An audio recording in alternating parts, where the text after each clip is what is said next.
Unless aids arrives within the next few weeks, thousands are starving. Student please क्या रहा है?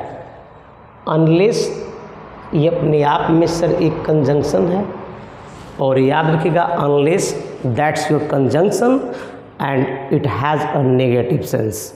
Students, I had taut you one logic. मैं आप लोग को एक लॉजिक पढ़ाया था कि जब एक तरफ मेरा प्रेजेंट होता है तो एक तरफ मेरा फ्यूचर होता है. And you are watching this conjunction unless, ये अपना प्रेजेंट इंडिफिनिट को रखा है, और एक जो टेंस आपका जो बन रहा है सेंटेंस वो थाउजेंड्स आर स्टार्विंग है, तो वह कंटिन्यूअस है और ये तुम्हारा प्रेजेंट इंडिफिनिट है. सर आपको इसको फ्यूचर बनाना होगा. You will have to make the future. तो that's why you have to do our starving को काटिए और यहाँ पर थाउजेंड्स विल स्टार्व कीजिए. याद रखिएगा वहाँ पर थाउजेंड्स आर स्टार्विंग के जगह पर थाउजेंड विल स्टार्व हो जाएगा, यानी कि पार्ट आपका सी गलत है. आई हैव बीन वर्किंग में कोई परेशानी नहीं है. इन दिस ऑर्गेनाइजेशंस में कोई परेशानी नहीं है. Since 3 years, my God, since 3 years timings are shown here. यहाँ समय दिखाया गया है और समय आपका 3 years है, जो कि एक लेंथ ऑफ टाइम है, नॉट पॉइंट ऑफ टाइम है, वो लेंथ ऑफ टाइम है. और लेंथ ऑफ टाइम में सर हम सिंस का प्रयोग नहीं करते हैं, हम करते हैं सर फॉर का इस्तेमाल. तो ये पार्ट आपका सी गलत हो गया. और आपको 4 रखना होगा क्योंकि 3 years that's not your point of time, that's your period of time you can say, और that's a length of time. तो that's why 4 you have to use in the place of since. Since गलत है, 4 होगा. Neither of the 2 candidates have paid his subscription. Students, neither के साथ of the कोई दिक्कत नहीं है, नाइदर कैंडिडेट्स इसमें भी कोई दिक्कत नहीं है. लेकिन सर ये जो हैव है इसका सब्जेक्ट कौन है? तो इसका सब्जेक्ट सर वो नाइदर है. और आई हैव टाउट यू कि यदि ईच हो, आइदर हो, नाइदर हो, एवरी हो, तो सर वर्ब अक्सर सिंगुलर होती है. तो ये नाइदर ऑफ द 2 कैंडिडेट्स में कोई दिक्कत नहीं है. आप यहाँ पर हैव को काट करके आपको हैज करना पड़ेगा. Neither of the 2 candidates has, not have. Y?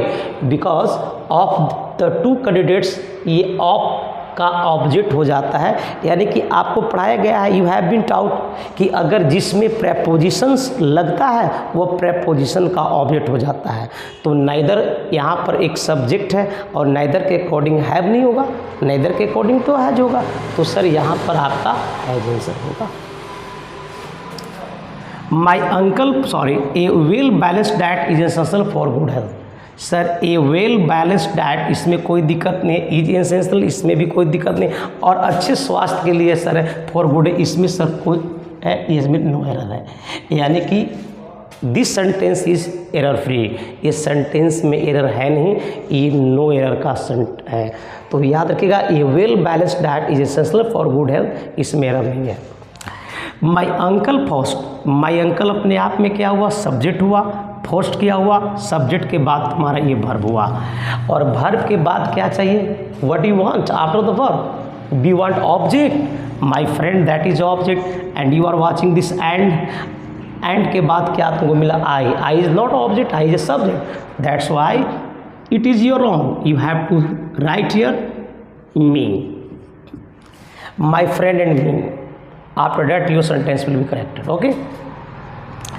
I am really disappointed in not having some my friends while I was Delhi on vacation this summer. Students, I am really disappointed, इसमें कोई दिक्कत नहीं है. हाँ sir, एक मैं logic बताया था कि जहाँ पर हैविंग हो ना, हैविंग के बाद हमारा वर्ब क्या होता है सर?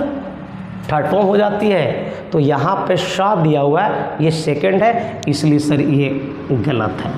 आपको यहाँ पर शीन करना होगा, यानी कि पार्ट बी गलत हो गया students. The company have thousand of customers happy with its service.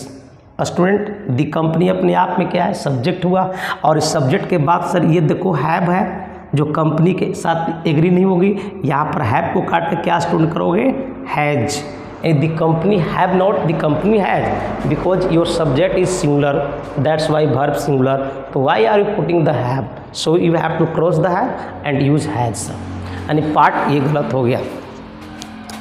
They are residing in the city for the last 2 decade, length of time होता है और लेंथ ऑफ टाइम के अनुसार ये हमारा 4 यहाँ पर बिल्कुल करेक्ट है। और आर यहाँ पर देखिए sir, they are residing, this is simple present continuous बन रहा है, और हमको टाइम की वजह से जो टाइमिंग शो किया गया वहाँ पर उसके वजह से सर हमको यहाँ पर प्रेजेंट परफेक्ट कंटिन्यूस ले जाना पड़ेगा। So you have to write have been.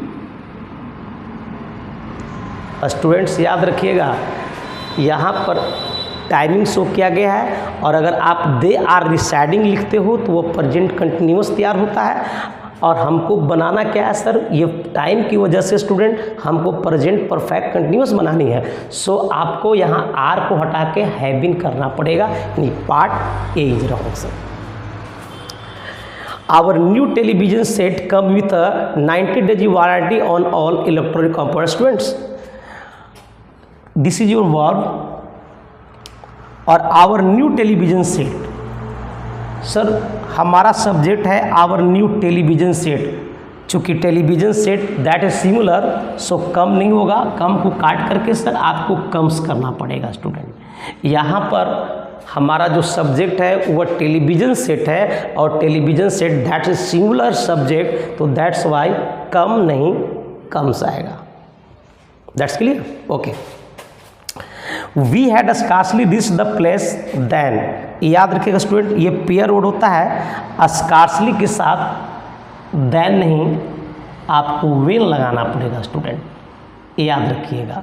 Hardly, scarcely, hardly, hardly when, scarcely when, not then, no sooner than लेता है बाबू। एक चीज़ याद रखिएगा कि we had scarcely reach the place, then नहीं होगा, देन की जगह पर हमने सर वेन का प्रयोग किया है कि यहाँ पर वेन होगा। But one thing I just would like to tell you sir, scarcely को आप इन्वर्सन में भी ला सकते हो, यानी कि स्कार्सली हैड भी रीच द प्लेस, ये भी हो सकता है, और अगर आप नन इन्वर्सन्स में हैं तो ये भी हो सकता है। इसीलिए इसके अकॉर्डिंग यहाँ पे देन की जगह पर हमको वेन करना पड़ेगा। तो सर ये आपका राइट आंसर सी है।